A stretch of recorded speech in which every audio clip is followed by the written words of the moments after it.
নমস্কাৰ all of you আলিছাৰ Assam YouTube চেনেললৈ সকলোকে স্বাগতম জনাইছোঁ। এইটো চেনেলৰ জৰিয়তে অসমৰ যিকোনো কম্পিটিটিভ এক্সামৰ বাবে ভিডিঅ'সমূহ লাভ কৰিব।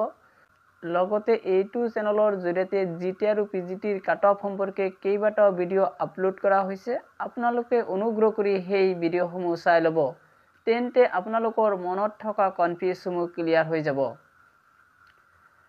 আজিৰ ভিডিঅ'টোৰ জৰিয়তে জিটি আৰু পিজিটিৰ কাট অফ সম্পৰ্কে বিশ্লেষণ কৰা হ'ব। লগতে জিটি আৰু পিজিটিৰ ৰিজাল্ট সম্পৰ্কে শিক্ষামন্ত্ৰী ডাঙৰীয়াই কি মন্তব্য কৰিছে সেইটো আলোচনা কৰা হ'ব। আজিৰ ভিডিঅ'টোৰ জৰিয়তে জিটি আৰু পিজিটিৰ কাট অফ সম্পৰ্কে আলোচনা কৰা হ'ব।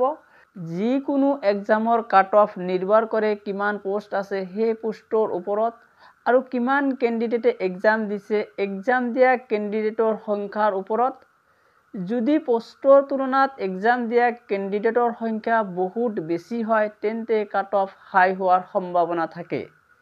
যদি পোষ্টৰ তুলনাত এক্সাম দিয়া কেণ্ডিডেটৰ সংখ্যা তুলনামূলকভাৱে কম হয় তেন্তে কাট অফ কম হোৱাৰ সম্ভাৱনা থাকে।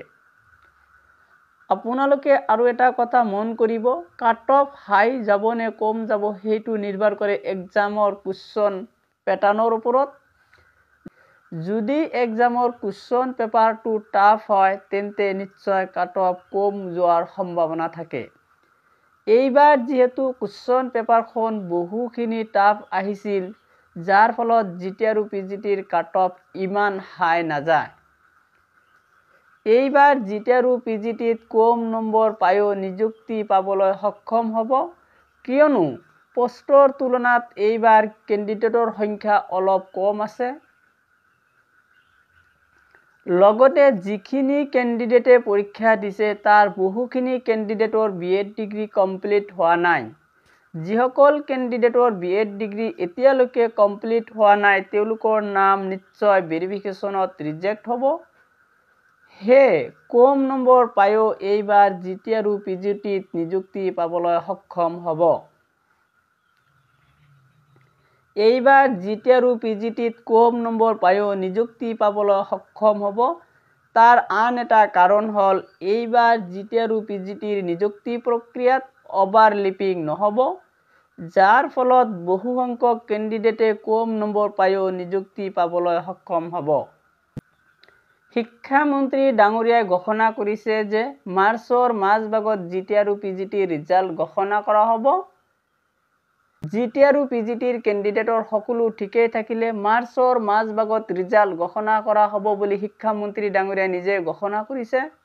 লগতে শিক্ষামন্ত্ৰী ডাঙৰীয়াই মন্তব্য কৰিছে যে এইবাৰ জিটি আৰু পিজিটিত নতুন পদ্ধতিৰে নিযুক্তি দিয়া হ'ব।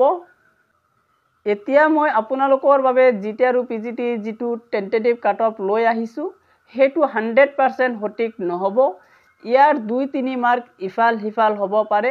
যিসকলে 2-3 মাৰ্ক কম পাব তেওঁলোকে নিশ্চয় হতাশ নহ'ব, তেওঁলোকে নিশ্চয় আশাবাদী হৈ থাকক, এইবাৰ কম নম্বৰ পায়ো নিযুক্তি পাবলৈ সক্ষম হ'ব।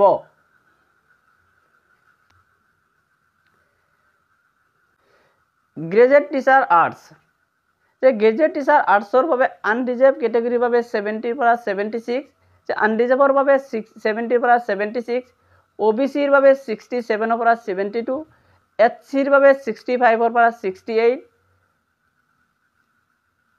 STPৰ বাবে 60ৰ পৰা 66, STHৰ বাবে 55ৰ পৰা 60। এইখিনি আছিল tentative cut off mark graduate teacher আৰ্টছৰ বাবে।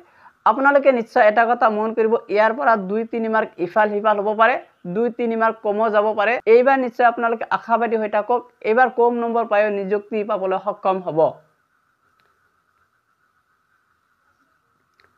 গ্ৰেজুৱেট টিচাৰ ছায়েন্স এতিয়া গ্ৰেজুৱেট টিচাৰ ছায়েন্সৰ বাবে টেণ্টেটিভ কাট অফ মাৰ্কছ লৈ আহিছোঁ। আনৰিজাৰ্ভ কেটেগৰীৰ বাবে 68ৰ পৰা 73, OBCৰ বাবে 65ৰ পৰা 70, SCৰ বাবে 63ৰ পৰা 68, STPৰ বাবে 58ৰ পৰা 65, STHৰ বাবে 54ৰ পৰা 60। এইখিনি আছিল টেণ্টেটিভ কাট অফ মাৰ্কছ ছায়েন্সৰ বাবে।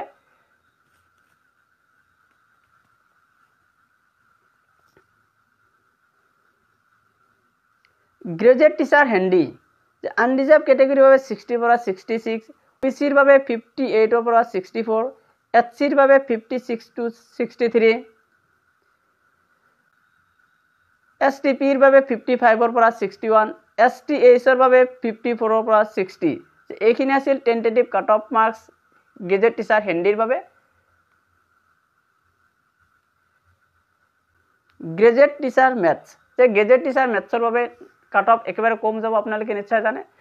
গ্ৰেজুৱেট টিচাৰ মেথছত যিমানখিনি পোষ্ট আছে, পোষ্টৰ তুলনাত কেণ্ডিডেটৰ সংখ্যা নাই বুলিয়ে ক'ব পাৰি। মেথছৰ কেণ্ডিডেটসমূহৰ বাবে এবাৰ সোণালী সুযোগ, তেওঁলোকে নিশ্চয় এবাৰ কম নম্বৰ পাই নিযুক্তি পাবলৈ সক্ষম হ'ব।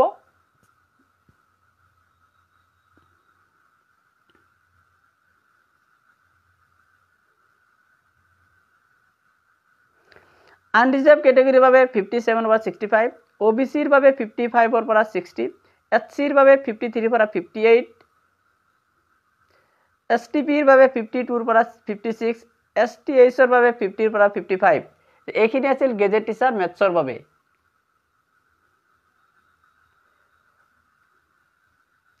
গ্ৰেজুৱেট টিচাৰ সংস্কৃত, আনৰিজাৰ্ভ কেটেগৰীৰ বাবে 60 পৰা 67, OBCৰ বাবে 58 পৰা 65, SCৰ বাবে 56 পৰা 63, STPৰ বাবে 55 পৰা, STHৰ বাবে 54 পৰা 60। এইখিনি আছিল গ্ৰেজুৱেট টিচাৰ সংস্কৃতৰ বাবে টেন্টেটিভ কাট অফ মাৰ্কস। এবাৰ টেন্টেটিভ কাট অফ মাৰ্কস লৈ আহিছো PGTৰ বাবে।